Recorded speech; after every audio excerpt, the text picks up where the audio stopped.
There was a day that I became wealthy. I'll tell you the day, I know that day I was rich.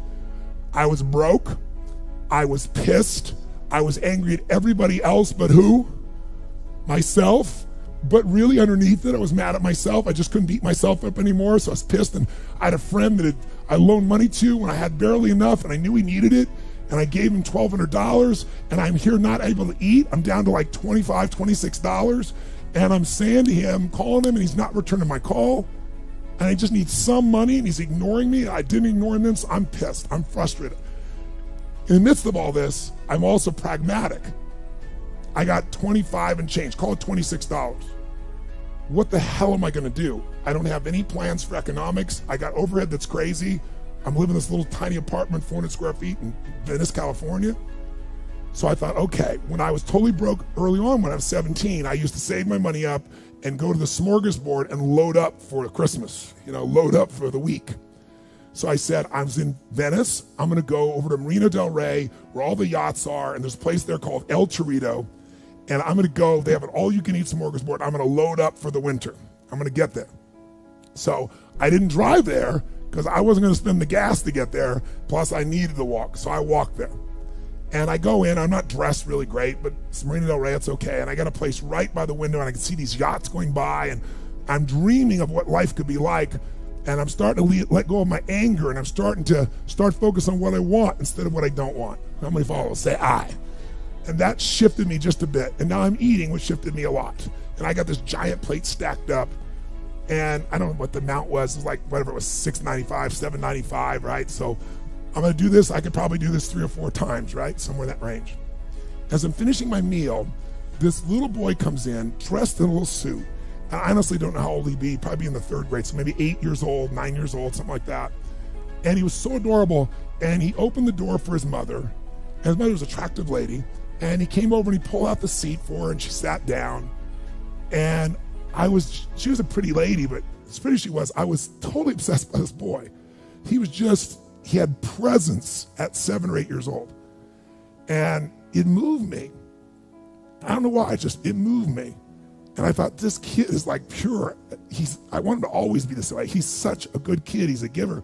So I got up and I paid for the meal, and whatever it was, $6, $7. So now I've got whatever left, $17, $18, $19. And I walk up to this little boy, and I said, excuse me.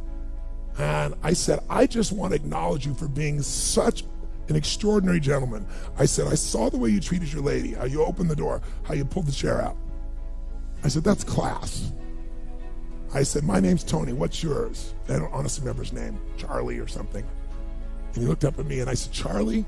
I said, that's amazing, taking your date out for a lunch like this. He goes, well, actually, she's my mom. And I said, that's even more cool. And he said, oh, but I'm not taking her lunch because I think he said he was 8. I said, oh, yes, you are. I had no plan for this. I just reached in my pocket. I took all the money I had left, $17, $18, $19, and I put it on the table. I said, you're taking her to lunch.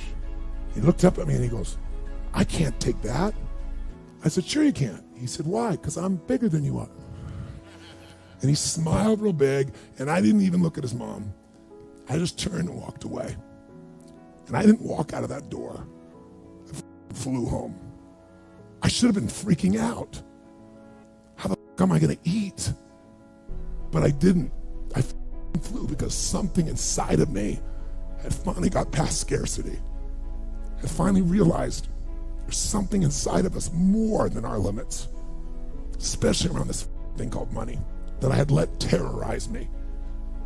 And I got home, and the mailman came that day, and I had no idea I was gonna have my next meal. And a letter comes, and it's from the guy I loaned the money to. A handwritten note saying, I've been avoiding you. It's wrong. I'm so sorry. You were there when I needed you. Here's what I owe you plus a little bit more. And the $1,200 was there, plus another $100 for the time that I had to take care of it. And for me, $1,300, that was enough to run my show for a month or 2. And I cried. And then I decided, what does this mean?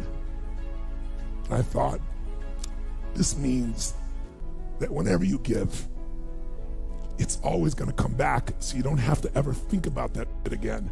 Just give, and the rewards will be greater than you can ever imagine.